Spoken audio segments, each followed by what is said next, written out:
everyone, welcome back to Real Reds Talk, the number one independent fan channel dedicated to Manchester United. A lot of things to discuss, as always, on today's show. We're going to touch on the disappointing result last night in San Sebastian and the potential opponents we could draw when that draw goes live on Monday. We're going to talk about Zidane Iqbal, who's done an interview with GQ Middle East. United close to agreeing a contract with Alejandro Garnacho, which will tie him down for the long-term future. Diego Costa, the Portuguese keeper, has signed an extension with Porto. Could be a little bit of trouble there in terms of our future for the goalkeeper situation. And of course, we've got the roundup of the FPL from game week 14 to run through, so make sure you stick with us for that. Before we jump into the show, let me introduce our guest. We have the Enigma, Mr. Sam McCabe. Are you feeling better now? I'm on the mend. I was very, very ill yesterday. I will not lie. I was not a well person. But I'm on the mend now. If I cough during the thing, I can only apologise. I'm just sort of getting on the tail end of it. On a scale of 1 to like extremely ill, like the worst you've ever felt. Oh, right. How close are we? Yesterday I was like a 7.5. It was quite bad. Like the worst I've ever felt is when I got COVID in the February before we got locked down in the March. When I got that in February, I've never felt so horrendously bad in my entire life. So it's not been near that. I can imagine you felt the same way with when you were like laboured up with it as well. Flatline me. Yeah. So fucking flatline me. One of the worst feelings I've ever felt, but I was nowhere near that. But I was not well yesterday, but much better now, and we move on. Absolutely. At least it's weekend anyway. Normal work for a couple of days, so just relax, have some nice food and nice drinks. Just to let you guys know as well, we have started a Movember campaign raising money for mental health. If you'd like to make a donation, the link is on our Instagram and other socials. I think it's on the TikTok bio as well. We've set a target of £200, but we want to smash that out of the park. So any contributions are really appreciated. I think on, what are we on now? I think we're on £55 a minute currently. Yeah. So we're almost halfway there already. Yeah. It's only been 2-3 days. So excellent work, everybody who's donated already. Absolutely. Thank you for your continued support. And if you'd like to subscribe to the channel as well and like the video even more, thank you again for your continued support with that. Let's start off with the game then, Sam. Last night, haven't really had a chance to speak to yourself about it in depth. I know we've had a few messages back and forth in the WhatsApp chat. But how would you assess last night's performance? If you just looked at the result and looked at like in an isolation, clean sheet, really good. Another, 9 clean sheets now we've got. Yeah. So that's a really good thing. The fact that Erik ten Hag sorted out the defence and our defence is looking really solid, even without Rafael Varane. It's looking fantastic, which is always a bonus. We won. We got a goal. It's a very well-worked goal as well, with Garnacho scoring, which again, another positive. Young player scoring on his I think he's on his second start ever for Man United. So another positive. But in terms of the result at the end of it, kind of frustrating. I thought we had the means to beat Sociedad by 2 clear goals. I thought we had the opportunities to do so, didn't take them, and then I think Sociedad got to the point in the second half where they were just wasting time, taking the piss, doing everything they can just to not even win the game at points. So frustrating in terms of that. We have to play an extra 2 games in February, but in terms of the result and the performance, you can't really, there's not much you could complain about, really, is there? I've seen a lot of harsh criticism for the manager last night, which I didn't really understand, because I thought his hands are kind of tied, really. There's lack of squad depth. You could tell the players were lacking fitness. I thought that was something that was very obvious for me, like lacking the sharpness. Ref didn't help either. He had a terrible thing. Yeah, the ref didn't help at all. And then there was a stat that came out, I think from the second half, where the ball was only in play for 25 minutes or something like that. So the rest was like time wasting and set pieces and shit. It's just like absolutely ridiculous.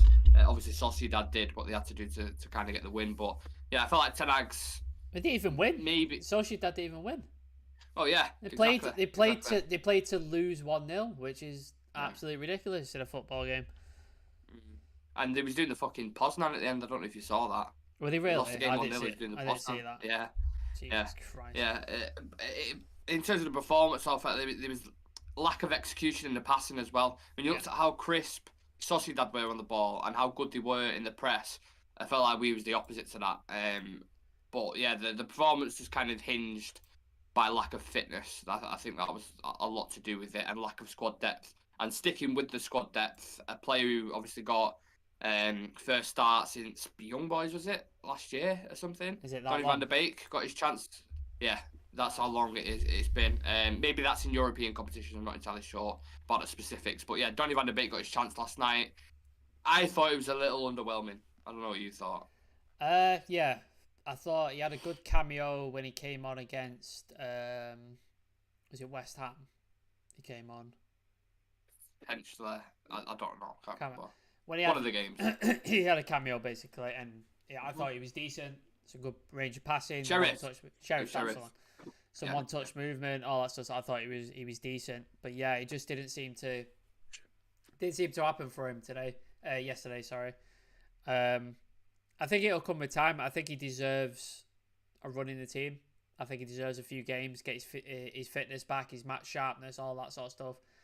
Give him an actual opportunity rather than one game here, half a match here, 10 minutes here. Like that's not gonna help the guy. So give him a run, 4 or 5 games. Let's see what he can do, and then we can sort of make an assessment. All right, is he going to work in this squad? Is he going to work in this system, etc. I see a lot of people writing him off, and I just don't think he's ever been given a fair opportunity at United. Yeah, oh, very good point. Obviously, with Bruno being out on Sunday, you imagine he's probably going to get another 90 minutes there, or at least another kind of 60 minutes. So he'll have to step up his game slightly if we're going to get a result there, because we're going to be playing Unai Emery's team, who's notoriously as a manager, they set him up hard to beat. He did that with Villarreal. He's done it with Sevilla. He's done it everywhere he's gone. So it's going to be a tough game.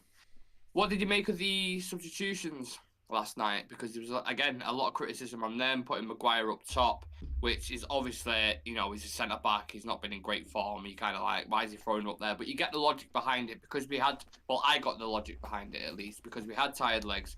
You wanted to go more direct, and you had McTominay and Maguire in the box playing the long ball. That's obviously what he was going for. At times, it was like a 3-3-4 or whatever. You know what I mean? Like, just the madness of a formation. But what did you make of the substitutions? I understand why Maguire playing striker. I get it. Because obviously he was playing the... sorry, my throat is completely gone. He's playing the... what would have been the Fellaini role. Ball up, get him, because he's really good at heading the ball. Get him to head it down into an attacker's path like a Ronaldo or Rashford, etc. And then hopefully you create an opportunity out of that. Obviously it didn't work because there was an example. We had a corner right near the end and we played it short. Why are we doing that? Absolute ridiculous, stupid decision. I don't know if that's Ten Hag or the team decided to do that. Whoever did that was a stupid decision. And then Fred, some of the crosses he was doing and the passes into the box were... Well, they were with his right foot. He was on the right-hand side trying to wing him in. And I just thought, there's no... I don't know. Strange decisions from players like at times. If that's your methodology and you want to get balls up to Maguire, get it on his head and knock it down, then give him the ball to do it. But we weren't doing it. We were taking short corners. Fred's hitting it with his right foot and fucking it. Like, it was bizarre. So I understand what Ten Hag was trying to do, because we have, like I said, we don't have any strikers. We have nobody to bring on. Like, who could we have brought on? Garnacho was already on the pitch. And then we had Ilanga on the bench, I think, in terms of attacking talent. So, like, what can he do? Like, what can he do? He had to do something.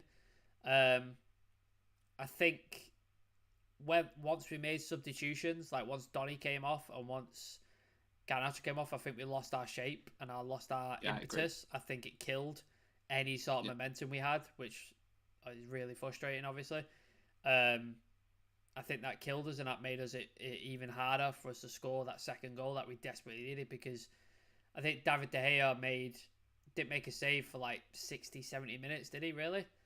Until the world-class until the absolute ridiculous saves near the end. But like for most of the game, didn't really have shit to do. So I thought we could have put the game away in that time, and I thought we were playing well enough to do that. I think we're going to. I'm sure we'll touch on Ronaldo as well, because I thought he had aside from the assist, I thought he was terrible. So yeah, it was a weird tactical decisions, which I understand why, but then we didn't implement it very well, and then yeah, the lack of squad depth means we don't have many options to change the game, and that's what Ten Hag is forced to do. So that's kind of where we're at right now. And the thing is, with a team like, for example, Man City, or even like Barcelona, they have options off the bench who can legit come on and change the game. You bring a Mahrez on into tired legs like 70th minute, Well, 80th minute, he can change it up. We normally we'd have two options. We'd have Sancho and we'd have Anthony. They're both injured. Big misses. And And then, Martial missing as well. Martial's been injured most of the season, so like, that's by because we've not had him available really. But we've had Anthony and Sancho available most of the season. And normally one of them would be on the bench and one would be starting. So you'd have an option at least to change things up. And we didn't have either of those.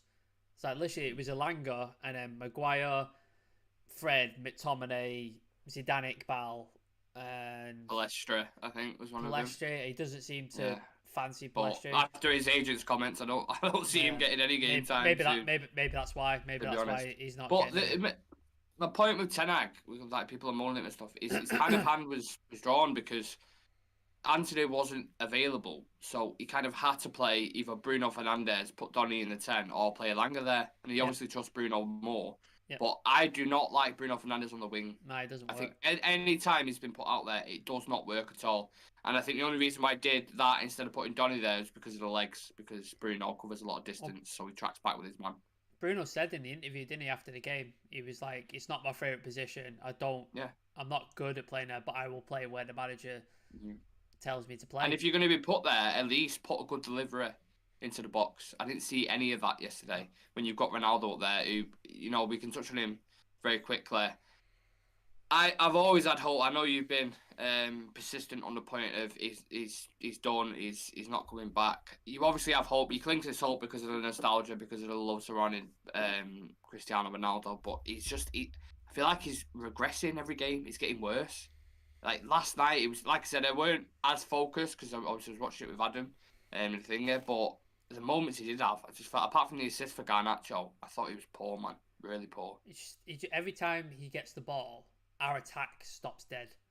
It just kills every momentum. Like, he just gets it, and then it just kills the attack. And then when he has opportunities, and he has had opportunities the past few games, like, don't get it twisted. Like, people saying he's not getting the service. He's had the fucking opportunity. He had one last night. He had an opportunity last night. Yeah, exactly. And, like, Ronaldo of old buries that 9 times out of 10. That goes in the back. It goes over the keeper in the net, or he dinks it round him. He got like some way he puts it in the net, and it just shows you where Ronaldo is now. He's not that guy anymore. Like, he can't do the stuff that you just expected from him because he was so good at what he did. You can't expect that anymore.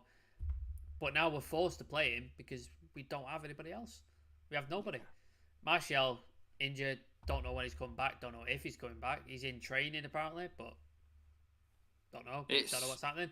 Rashford can play there, but I think he's better off the left. In my personal opinion, I think that's where he's best. So you have to play Ronaldo because you don't have anyone else. Because Charlie McNeil's not going to play, is he? So that's where we're at right now. It's so obvious to me that we need a prolific goal scorer, like a really, really good striker who's physical, robust, can play a lot of games, because we have no options there whatsoever. And it's a shame because obviously that hindered on the result as well. Again, last night, lack of goals, only won by 1 goal again, which is a little bit worrying because that keeps happening. But yeah, when we look at the potential teams that we could face, Sam, apart from Ajax, which we've obviously already discussed at length, that we want to go there to Amsterdam and watch the game if that does happen. Are there any other ones you'd look at and you'd like to draw from like a fan perspective, like a watch? Well, there's the storylines are there, aren't they, for Barcelona? Loads. For Frankie de Jong. This is like 5 of the teams you can get storylines Frankie de Jong and the whole saga, you've got that there. You've got Paul Pogba, revenge, and Juventus. Sevilla, who we've not had a great time against in the Europa League, especially. Absolutely, they've done really well in that in the Europa League. They've done us every single time. Like they're a terrible team for us to play. Sporting Lisbon, obviously you got the Ronaldo links and stuff like that. So you've got Bruno that. as well. Bruno, exactly. So there's lots of teams there with storylines that are just made for the sort of the setup there. So yeah, any of them sort of stand out. In one part of my brain, I want something entertaining, like the Ajax game, for example. I want something like that. But in the other half, I want the easiest possible route because it's going to be two games. It's going to be 2 games, 2 legs, extra 2 games that we didn't need to play. So I want the easiest game possible for United. Who do you think could be the toughest in a competitive sense? Toughest, Barca, I think. That's the toughest one. Because they seem to absolutely dick us every time we play them. Not even just that. I know they finished third in the group in the Champions League group, which to be fair they had Inter Milan and Bayern Munich there, both decent teams. But in the league, I'm pretty sure they've like won 10, drew 1, lost 1. So in really good form. I think they only lost in the El Clasico, didn't they? That was the only game they lost. So yeah, and they've got a talented. Like, say what you want about their spending and is it legal and what the fuck are they doing? Honest to God. But they've got good players. Like, they've got really good players. So you can't.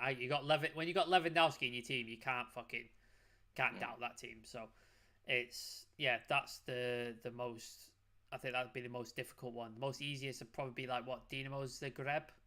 That'd probably be the easiest one, I think. Or Shakhtar maybe. I don't watch a lot of Ukrainian football. Sorry, like Slavia Ukraini and all that. Like, I'm all for them against the Russian psychopaths, but I don't watch a lot of Ukrainian Premier League. I'm sorry, so I don't know much about them. I know Fred. We got Fred from there. Is it Shakhtar? Yeah, Shakhtar. Yeah. So there you go. There's another storyline. Fred's return. So yeah, they'd be the easier games. So they'd probably be games that you want in terms of getting through easier. But in terms of spectacle, you got to think Barca, Juve, Ajax. They've got to be the ones that you want to be entertained by. I just want the Barca game to see that at the end of the game, Ten Hag having a conversation with De Jong, just walking off, and like everyone, like headlines, just click the clicks, including me, The I will jump on that. Yeah, absolutely. Well, the draw's on Monday anyway, so we'll have new. Make sure you keep an eye on the page. If you want to follow us, just check out all the socials at the bottom. All the handles are there, or head to the description in the video link. And of course, as well, we'll have the preview for the Villa game tomorrow, and obviously it's match day on Sunday as well, so we'll have some news surrounding that. So keep your eye on Real Reds Talk and turn on that notification bell so you don't miss a thing. Moving on to something slightly different, Sam. Zidane Iqbal's done an interview with the GQ Middle East, discussing his time at United, his background, and a few other things. And I'm going to read you a few quotes and then just get your thoughts on him. So, Zidane Iqbal on his parents, he says, "My dad's Pakistani, my mum's Iraqi, and I've grown up in Manchester my whole life. I'm really close to both sides of my parents, and I'm also Mancunian and proud. Me choosing Iraq, I thought it would be the best for my career." He's managed to already make a couple of appearances for him, Sam. I think he's 19 years old, which is obviously good for his age. It feels like someone with his profile now, the way it's building at a club like Manchester United, he could be a massive star for them if he continues on this kind of trajectory that he's on as a talent. Like, do you rate him as a player? I think that from what I've seen him in the preseason, he looked good, didn't he? He looked decent. Really very good on the ball, aggressive, some good range of passing.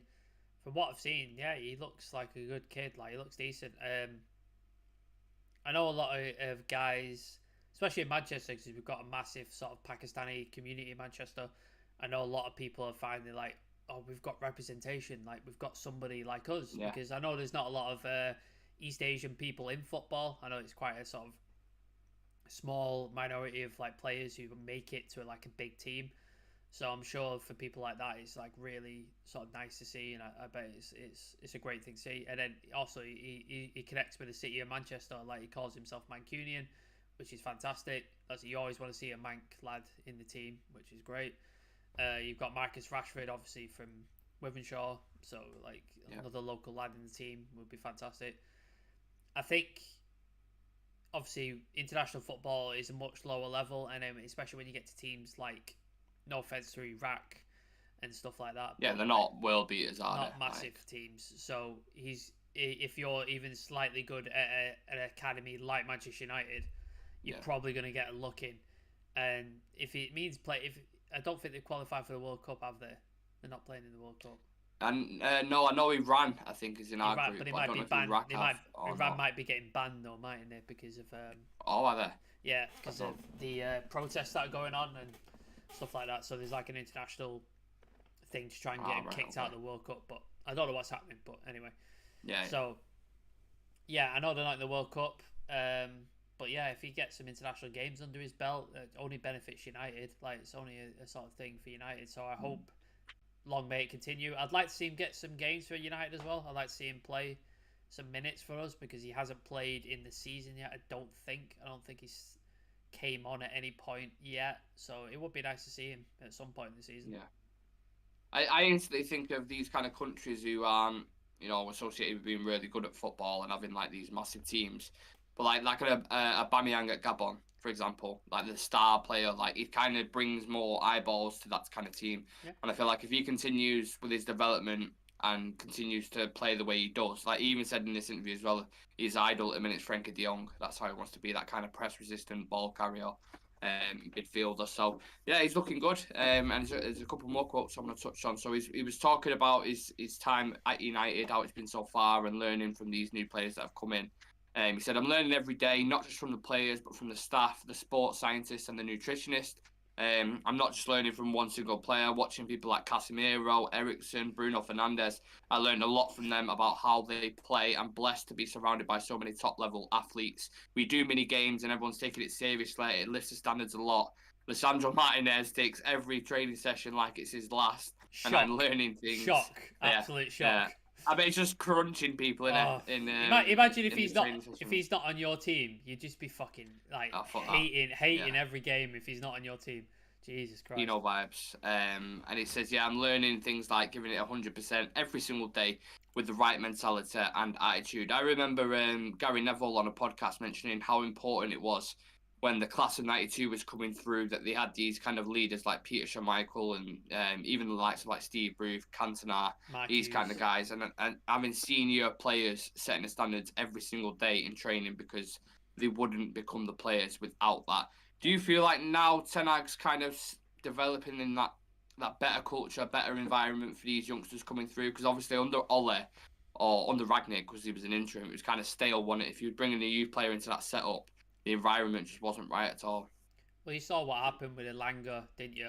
Like when he was brought into that, he had a really good couple of games, and then his form just went into the ground, and he hasn't really recovered since. Like it's stunted his development, and that's the secret, isn't it? When the team is playing well, it's fantastic to bring a young player in because the team's full of confidence, they're doing well, it affects them, and then that lifts their game, they develop better. But when the team's shite and you bring a youth player and it's just the mood and stuff is all around it, it affects them as well because they're more susceptible to it. But like you mentioned about the players around him, imagine if you're a young midfielder and you're at a club and you're like, oh, I want to learn how to sort of defend and break up play. Who do you want to learn from? Oh, Casemiro. Oh, sweet, there he is. He's right there. One of the best, the very best. Perfect. Oh, I want to learn how to like do set pieces, free kicks. I want to learn how to pass the ball and be calm on the ball. Oh, look, there's Ericsson. Like, do you know what I mean? Like, how much more perfect could the players around him be to learn from? Like, it's just literally like the absolute perfect environment. I'm sure players like Donny van de Beek can offer him like some stuff as well because he learned at the Ajax Take Academy. Little bits Ajax Academy, which is one of the most technical academies in the world. Like, perfect. And obviously Ten Hag ran that, so he knows what he's talking about. And then even players like Bruno will definitely teach you some stuff because obviously he's played in the Premier League for 2-3 seasons now, so he'll be able to sort of guide him in like how the Premier League is and all that. So the difference to that. So yeah, the learning environment is really good for these young kids who are coming into this team, and the players around them, like you said, Lisandro Martinez is. Perfect. I mean this in the nicest way, but he's a fucking lunatic. Like he's an absolute psycho. Honestly, I love it so much. Yeah, but in the best way, he's a fucking lunatic, and that's the kind of guy you want. The guy in the training who is like, "Oh, we're training now. Wait, no, I'm taking this 100% fucking serious, and I'm winning. I don't give a toss who you are, or if you were our teammates at right in this moment. I'm the team, you're the other team, so you're gonna pay for it." So yeah, Lisandro is a fucking fantastic character to have around, and then you can see the improvement in the other players as well. Like Dallo, the game he had was absolutely fantastic against West Ham. Phenomenal game. Shaw's improved. Malacia came in. He's done well. De Gea, his shot stopping's better than ever, and he seems to be able to picking up sweeping and stuff like that. So yeah, the environment's really positive, and long may it continue, and it will only help these young players like Zidane Iqbal and Charlie Savage, Garnacho, etc. They'll only help them. Yeah, hopefully we'll see a little bit more of him in the FA Cup games and League nice. Cup games. Just the last thing on Zidane Iqbal, he got asked on if he can pave the way for others who share the same kind of background.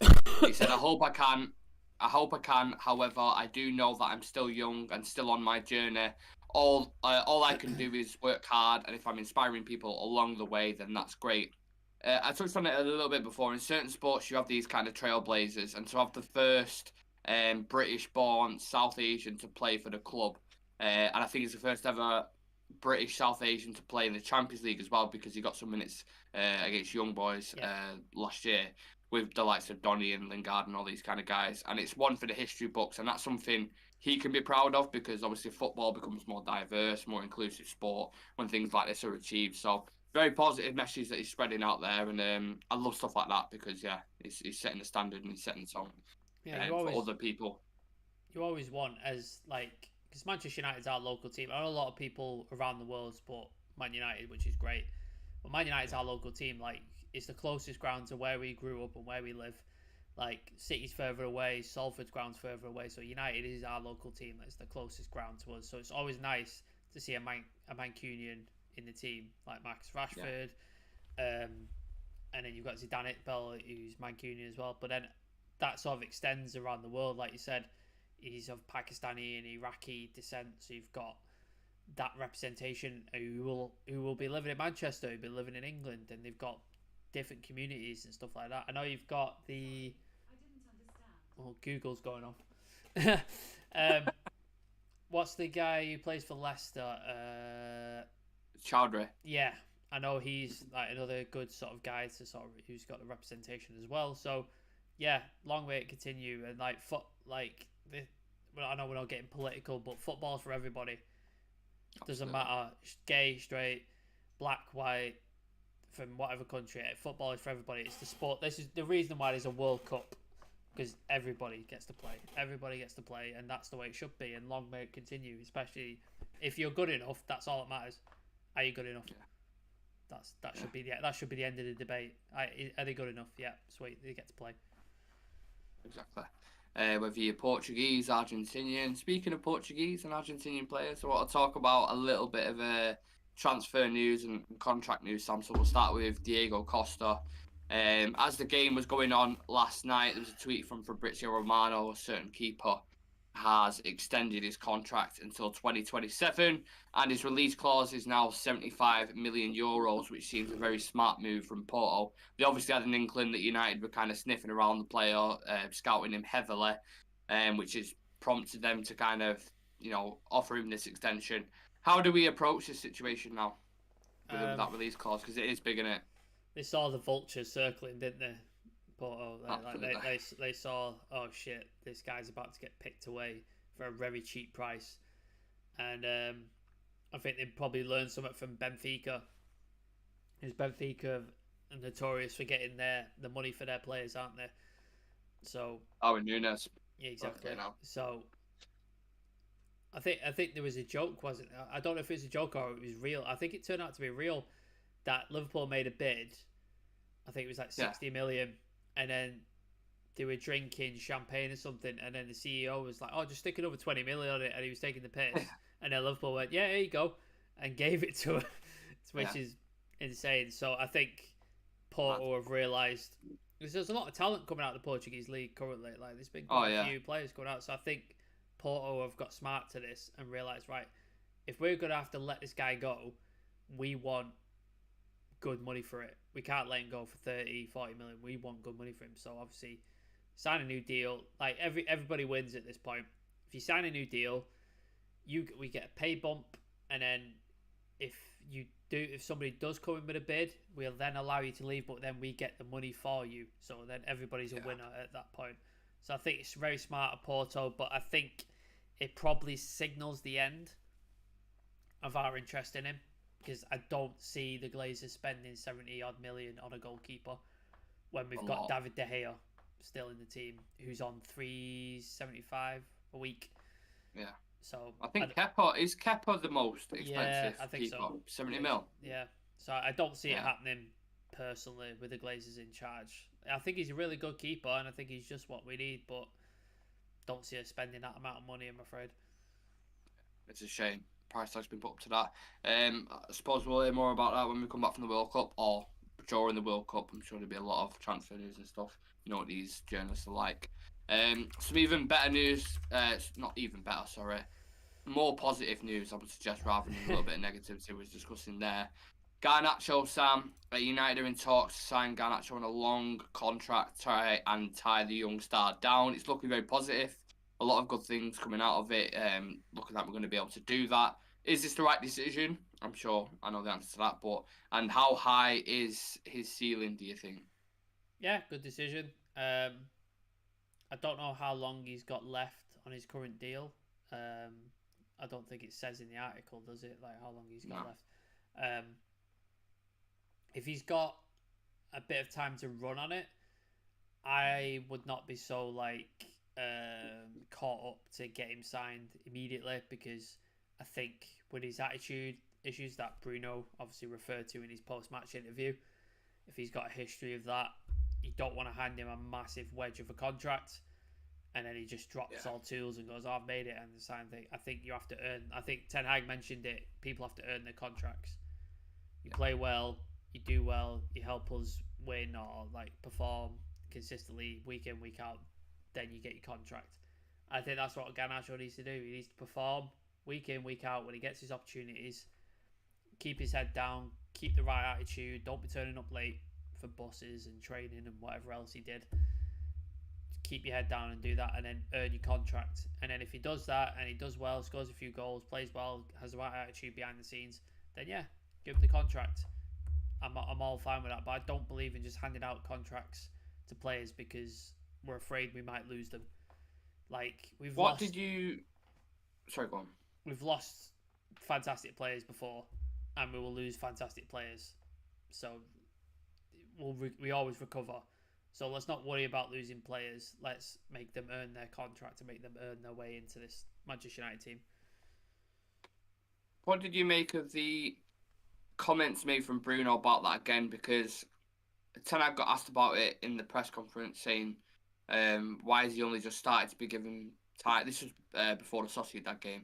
But he got asked him, why has he only just started to give him time, like game time now, etc., blah, blah, blah. And he said, start of pre-season, his attitude wasn't the best. And he needed to work on that and then get back into the team. And then Bruno said the same thing again in the post. Like, what did you make of that? Do you think that's right for a player to kind of call it out? I mean, Bruno's the captain, isn't he? Technically, yeah. I know he's like not a vessel for the manager. I know he's not officially the captain, but in everything he is. He is. Yeah. So I think if a player was going to speak on it, it probably would be him as the captain. Because like you said, he's the manager's guy on the pitch. Like, he's the one who will make sure the manager's instructions are followed. So I personally don't have a problem with it. I don't think he tore the kid apart. I don't think he said anything insulting to him. I think he just confirmed what Ten Hag had already said and was honest about it, which I don't have an issue with it. Like, if his attitude wasn't right and now he's worked hard to get back in the team, I think that's a good thing to present. I think it'd be a bad thing if he was still his attitude was still an issue and then he was bringing it up. That'd probably be an issue, because then obviously you need to resolve that problem first before you air it out. But clearly it's been resolved behind the scenes. Ten Hag is happy with him because he's back in the team and he's starting. So I think it's a good thing to show, like, other young players who might be watching, or other young players who are surrounding Manchester United. Look, if you perform well and you behave and you do the things that you need to, you can make it in this team. Garnacho's a perfect example. But if you don't and your attitude's not right, you don't play. Because he did that to Garnacho. He was on pre-season, his attitude wasn't right, and he got let out of the team. So he's done it to Ronaldo. He's done it from the very top of the tree to the very bottom. So you can see he's very consistent with his principles and his And that's what and his method. players crave consistency. That's what they like. Players need. They want structure, consistency, and know what's happening. And if the manager is treating everybody the same and fairly, that it works for the team. Because then there's a team unity because they all know if you step out of line, you dropped. It doesn't matter who you are. What if you're Ronaldo to Garnacho? It doesn't matter who you are. You could be the best young talent we've got. If you don't perform right and you don't attitude's not right, you get dropped. Ronaldo, best player in the world. If your attitude's wrong, you get dropped. So it's the same way. And then if you're Harry Maguire, Luke Shaw, who were undroppable under Ollie and Ragnick last season, despite doesn't matter what performance they put in, they were just undroppable for some reason. This season, first 2 games, didn't play well, you dropped, done. So it's only beneficial for the team in my eyes. Who knows if he continues in this form he's in? It could be a nice little cheap buy on the FPL, Sam. I might have a look into that. Could be like 4 million, 3.9 million. Who knows? I don't know if he'll start. I don't know if he'll start many Premier League games. That's what I mean. But look, he's got a goal against Sociedad. Could have very easily got a goal. When was the other games at Sheriff? He played. Yeah. He didn't play against West Ham today. No. So yeah, could be an option. Who knows? Before we actually move on to the FPL, there'll be something you wanted to touch on, wasn't there, Sam, before we finish up with that? Yeah, I'm sure we all. I don't know. You might have not all seen it, but when a United fan had travelled to the Sociedad game last night, Real Arena, I think that's what it's called. Real. He posted a video to Twitter. And he was taking in a anti-Glazers flag, green and gold flag. I'm not sure what it actually fully said on a flag. I think it just said Glazers out or we want Glazers out. Something to those effects. Anyway, I don't think there was anything like I've heard some violent songs.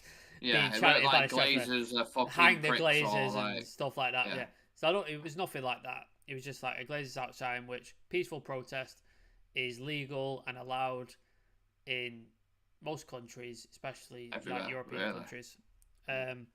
So the fan was walking in, and the staff at the stadium stopped him and checked his flag, and he was told he's not allowed his flag in, but everybody else who had flags was being allowed in. So he's questioned the security, and they've said because it's anti-Glazers, mate, they don't want it in. They don't want it in there. So when he further questioned, so I can't take my flag in because it's got anti-Glazer message on it, the security confirmed, yeah. United fan then posted a further detailed event with the conversation that he'd finished before filming. He said after they stopped filming, he had a chat to United officials and they were told by the club the Glazers were told not to let any anti-Glazer flags into the stadium, and if we refused to hand them over, then we wouldn't be allowed into the stadium. I told the officials in the meeting the 1958 had with Richard Arnold, if you remember when Richard Arnold was in that pub speaking to the fan group, that we had the right to peacefully protest. Now that has just been taken away. They've just said it's out of their hands and they have to enforce what the club says, which it seems to be very, very true because there's video evidence of it, you can hear it, and the fans that backed him up, like people have confirmed the story was true. Again, that is absolutely disgusting behaviour from the Glazers. If they're enforcing a ban on fans peacefully protesting, like they're not being violent, they're not like invading the pitch, they're not destroying property, they're not sort of violently attacking anything. It's literally a message on a flag protesting their right. I mean, it is their right. It's a peaceful protest. Protesting their right against the Glazer ownership, which 99% of the United fans are against. We're against the Glazers. We want the Glazers out. There's a reason our channel's green and gold, because we're against the ownership. We want these people out of our club for the way they've destroyed our club. Yeah, it's right behind Nick there. We want these people out of our club. And you see, I don't know if a lot of people who watch it have been to Old Trafford, but there's banners everywhere of anti-Glazer stuff and all that sort of kind of thing. In 1958, whatever. And the fact that a fan has been banned at an away game from bringing in this flag is absolutely disgusting. And yeah, the Glazers need to answer for this. They probably won't. They probably won't mention anything. They probably won't do anything about it. But yeah, for me, that is absolutely disgusting and just reaffirms my my will to get these people out of the club, because if a fan can't peacefully protest, then where's it end? Like, where's this stop? For me, that is like the definition of a tyrant. I mean, the fact they have told officials at Real Sociedad in Europe that if we could have it in our own stadium, why does it make a difference over there? Do you know what I mean? Like where we've got how many fans? 4,000, Something something like like that. that. And I'll tell you one thing: doing things like this, the fans really take notice of this kind of Yeah. stuff, and it'll only make them louder. Like you back a cat into the corner for so long, they're just gonna snap back and they're gonna bite back even more. Don't forget what we did with the Super League when all that kind of stuff was going on. The reason why that stopped was because of the fans, because of the power of the And you fans. know they're gonna try So, again. Like you know that's oh gonna yeah, come. It's coming again. Don't you yeah, forget that that's coming again because what's the Real Madrid president Fiorentino Perez, I think his name is. He's still yeah, talking about it. They're all still involved in it. Like the company hasn't dissolved that they created huh? to make things. It's not Yep. been dissolved. It's still there. So that's coming. So yeah, the Glazers, if they wanted to get the fans off their back, they could have all the promises that they made that they haven't delivered on. By the way, it's 2 years on, they still not delivered on it. They could have just delivered on it. You could have quietened a lot of fans and took some like heat off your back. Stuff like this, you're just asking to get absolutely torn apart, and it's fucking disgusting behaviour. Especially for It's a fan travelling away, not even at their own stadium, travelling away. you know the kind of annoying thing is about it. It's kind of a catch-22 because when we're doing well, a lot of the fans naturally lay off a bit in terms Yeah, of the protesting because we're being successful and stuff. So then you kind of need us to fail in order for action. an uproar from a lot of the fans, and it's kind of like you stretch then because you don't know. Do you know what I mean? Like I regardless spread the message anyway, and Yeah, I know you do yourself, but it is with a lot of the fans. You saw what happened when we bought Varane, Sancho, and Ronaldo. We just yeah. after the Super League, it just completely got squashed. So it's unfortunate, but we will carry on spreading the message, of course, about these careless businessmen who fucking milk the club dry. Can't stand them. Cannot stand the cunts. But we'll move Glazers on to out all day, every day. yeah, 100%. We'll move on to something lighter. We'll go into the FPL roundup for game week 15, I think it is, or 14. Sitting top of the table is still Mahoon. He's still top. De Bruyne is vice captain, 22 points. Trippier and Almiron adding to his point total as well. So congrats to Mahoon. If you're still in that spot by the end of the season, you will win the random retro jersey. So congratulations to yourself. The rest of the top four is Phil. So Chef Curry is still in second. Love the name. Only what was that? Oh yeah, better week for him. Sorry, 69 points. Cancelo was captain with a clean sheet. Mo Salah, Martinelli on the score sheet for him as well. Kiyati Kid, one of the channel's favourites because of the name, back up to third this week. His old back line keeping clean sheets, and Salah as the vice captain. So some really good picks there for him. And we have a new entry. Literally just considering what we were speaking about. It's serendipitous, isn't it? That one. Yeah, it really is. And we have so Glazers out at number 4 in the top 4. Love the name. Obviously, literally just been talking about it. Love the decisions made in the team as well. Again, 5 clean sheets. All his backline getting clean sheets. Dallo, Trippier, Cancelo, Gué, is it for Palace? I don't know how you pronounce it. The centre back. Bailly for Palace, and Nick Pope in there as well. So they're the Champions League spots kind of covered. Congratulations to you lot. Then we move on to the lads from the channel. So again, I'm gonna have to let Sam kick us off. It's gonna be a week in the next week or so where I'm gonna start. I promise you. We're waiting. And when I do, I'm gonna take that fucking moment. Have it, man. So like, if you kick go us ahead, off. if you go ahead of me, you can have the 5 minutes, man. Do whatever you want with it. I'm all good with it. Oh, I'll revel in it. Absolutely revel in it. Yeah, this week I got just Haaland injuries totally fucked me. Like it's ruined my week. So yeah, it cost me. Normally that's a guarantee of like 10, 20 points minimum. Like it's just that's what you get out of him. So that hit me quite hard. However,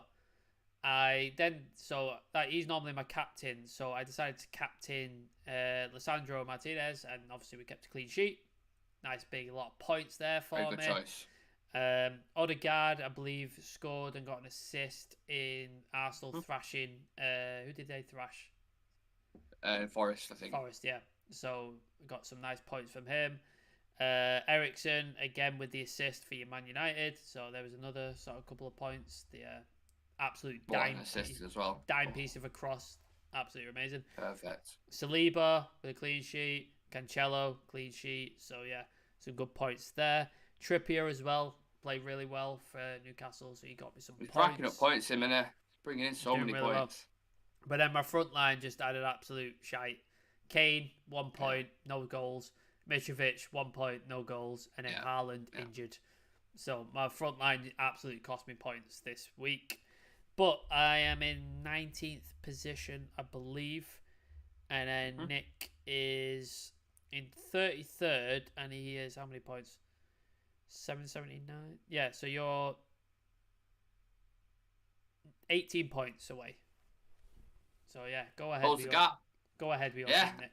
I actually had a really good week. Again, 72 points. I told you, look, once I get to grips with this app, I will climb up that table. I told you 100%. I'm currently 20% in the top 20%, along with Sam, of course, working in Magic. All my midfield and backline bringing in the points. But again, like you just touched on there, I had Mitrovic in my team, I had Harry Kane in my team, and I had Haaland as well. So none of them got any points. I had to rely on my midfield and defence again. So I might have to reconsider. I'm not sure with injuries if Haaland's back or not. Tottenham have got a tough game. Are they playing Liverpool or Chelsea or something like that? Yeah. And then I don't know if Fulham are playing. So yeah, that's something I might look at. Or I might bring in a United defender. Who knows? Below me, we have Sevilla down a few more spots this week at 60th. Martinelli, Rashford. He's dropping Sevilla. He was like top of the lot of us for a while, and now he's dropping like a stone. Started off really bright and then faded out, much like United last night. So he's down a few more spots to 60th. Martinelli, Rashford, and Trippier collecting points for the suave competitor, Mr. Sevilla. Daniel Raj with Dan United's got 70 points. He's climbing up the table. I'm sure he's going to be happy. A couple of Newcastle players bringing him in some points, and Kevin De Bruyne doing bits for him. Scored that wonderful free kick, of course. Adam is down from 100 up, should I say? Is that right? Terminology. I was going to say, is he down again? Yeah, so he's gone from 116th to 125th. Oh, Jesus Christ. So just as it started to look like he was starting to climb up, he gets an average of 56 points this week. But he did have Odegaard as his vice captain with 20 points, which is a bit of a niche choice, but it seemed to have worked well, I suppose. So Adam's down, and then we've got Shreyas who's capturing him. So Shreyas is up to 133rd now. Could take over him in a few weeks if he keeps it up. 68 points for Shreyas. That's not what Shreyas wants either. No, it's not. He'll be disappointed with his improvement. He had Odegaard, Rashford as vice captain, and Saliba getting him a clean sheet. So, yeah, mostly positive when it comes to the lads from the group. Donkey of the week. We don't have a new Donkey of the week for the second week running. Klaus FC, 254 points in total. But he did get 71 points this week, which is, a very good week for himself. So, again, he's someone who's catching Fidel Niang. He's got Donkey of the week. He's got Trippier, Almiron, Martinelli, De Bruyne, and Jesus, all who got him a shit ton of points this week. Yeah. But 71 points is really good. I think average was 59, was it? He's got a Reza Balaga, but he's out till after the World Cup, so he might have to change that. And he's got Chilwell, who's also out till after the World Cup, so you might have to change that up as well. So a lot of players dropping like flies. Timo Werner was another one as well. He was out for the World Cup. Song Hyun-min might miss it. Got a fracture in his orbital bone, which could be massive for them. Varane could miss it. Yeah, there's a long list. Just in regards to the games this weekend, Sam, anyone you're looking at, whether that's individual players or any certain games? Some good games this weekend, I got to say. Really good games. Chelsea, Arsenal, obviously North London derby. You got to love that shit. That'll be an interesting game because obviously Chelsea. Who have you got on that? You have to go Arsenal, don't you? Like you have to. Is it at Stamford Bridge? Yeah, Stamford Bridge. So I'd have to go Arsenal because they're the team in form. Chelsea are up and down. They're not quite firing yet. And then obviously you got Spurs Liverpool, which should be a cracker of a game. Liverpool all out attack. No, it's at Spurs Stadium. Okay. And then Southampton Newcastle. Newcastle could absolutely smash Southampton to bits. I can see that. I can see that absolutely as a fucking. Flying. I can see that as a hammer in. So if you've got Newcastle players, you might want to put them in. Alan Wilson. Yeah. City against Fulham. So yeah, maybe time to take Mitrovic out. City against Fulham. Don't see him getting many goals there. And then obviously you have Manchester United against Aston Villa. You've got Unai Emery back in the Premier League. I think that's going to be a stick. I know we've got the preview tomorrow, Sam. But he's very defensive minded. He knows how to stop teams, as he's done several times for Man United, at Arsenal, and at Sevilla. So, oh, not Sevilla. Was it Sevilla or Villarreal? Where was he? Both, he Oh, managed has he both. been both? Okay. But the thing is, but that's how we haven't Tanag. What can Tanag work with in terms of when he's doing his tactical analysis and stuff? Yeah. You can only watch Villarreal games, which they have completely different profile of players. So you can't prepare for a game really. It makes it very odd. And I think like 2 o'clock on a Sunday, kind of like. I think Villa have done really well as well to get a caliber of manager like Unai Emery. Because a lot of people shit on Unai Emery. Good manager, man. He's been right. He's managed some top clubs, PSG. Like he's won some trophies as well. Like which a lot of managers have failed at PSG as well. Like he didn't win.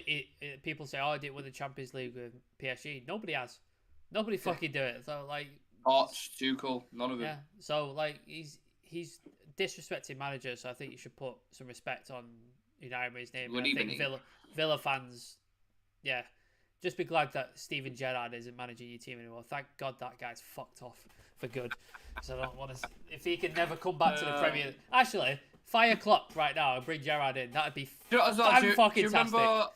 Remember when he first started for Villa and everyone was licking his ass saying, look how good he's doing. Look how well he's doing. Jamie Carragher's he's going to manage Liverpool next when Klopp goes. It's like, reset button, sin a bit, fuck off.